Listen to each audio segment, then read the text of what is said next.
अस्सलाम वालेकुम नाज़रीन, मैं आज आपके लिए एक बहुत ज़बरदस्त किस्म की मीठी चटनी की रेसिपी लेके आई हूँ, जो बनाने में बहुत ही आसान है और बहुत ही मज़ेदार है और बहुत ज़्यादा बन के तैयार होती है और इसको आप फ्रीज़ भी कर सकते हैं, स्टोर भी कर सकते हैं।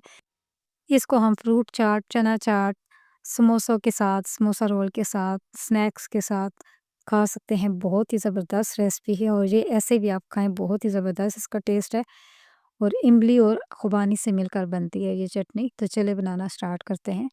बिस्मिल्लाहिर्रहमानिर्रहीम। तो चलिए रेसिपी स्टार्ट करते हैं। यहाँ पे मैंने इमली 1 कप इमली का लिया था और 1 ही कप मैंने खुबानी का लिया था। खुबानी को मैंने अच्छी तरीके से धो के पानी में भिगो के रख दिया है 5 4-5 घंटों के लिए। इमली मैंने भिगो के पहले की रखी हुई थी तो इसलिए वो जल्दी ये सेट हो गई है और इसमें पानी में अच्छी तरीके से घुल गई है। तो इसको हमने क्या करना है कि विस्क की मदद से अच्छे तरीके से हमने बीट करना है। इसको बीट करने से क्या होगा, इसका सारा इमली का गूदा जो है वो इसके साथ से आराम से आसानी से उतर जाएगा। जब ये सारा गूदा इसका उतर जाएगा, इमली को 4-5 घंटों के लिए भिगो के रखेंगे तो बहुत आसानी से इसका सारा इमली का गूदा उतर जाएगा।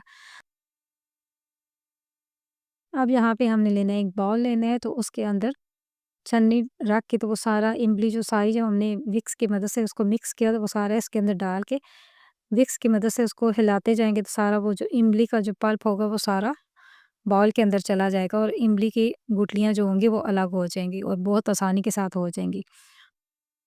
इमली में तकरीबन 1.5 ग्लास पानी का डला है, तो अब ये खुबानियाँ जो हमने भिगो के रखी थी वो भी अच्छी तरीके से सॉफ्ट हो गई हैं। अगर आप इसको गर्म पानी में भिगो के रखेंगे तो ये जल्दी सॉफ्ट हो जाएँगी।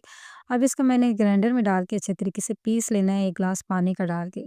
जब ये अच्छे तरीके से पिस जाएगा तो इसको मैंने एक बाउल में निकाल लेना है।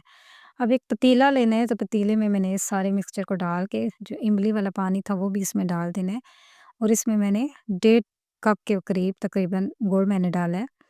मीठा अगर आपको कम लगे तो आप और भी डाल सकते हैं, लेकिन 1.5 कप बहुत है, इसलिए 1.5 कप ही आप डालिएगा।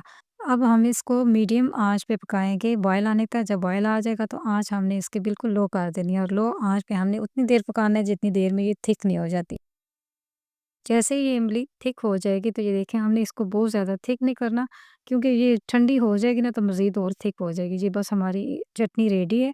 इसको हमने बस चूल्हे से उतार देना है और ठंडा होने के बाद हमने इसको दोबारा एक दफ़ा ग्राइंड कर लेना है। ग्राइंड करने से ये होगा, ये अच्छे तरीके से इसका स्मूथ सा पेस्ट तैयार हो जाएगा और ज़बरदस्त किस्म की अब मीठी चटनी बन के तैयार हो जाएगी। इसको ठंडा करके हमने ग्राइंड करने के बाद इसको ठंडा करेंगे। ठंडा करने के बाद आप इसको फ्रिज में रख सकते हैं। अगर आप बहुत ज़्यादा लंबे अरसे तक के लिए रखना है तो आप इसको फ्रीज़ भी कर सकते हैं और जब भी ज़रूरत आए तो उसको आप फ्रीज़र से निकाल के आप इस्तेमाल कर सकते हैं और बिल्कुल ख़राब नहीं होगी। ये देखें, ग्राइंड करने के बाद कितनी ज़बरदस्त किस्म की चटनी बन के तैयार हो गई है।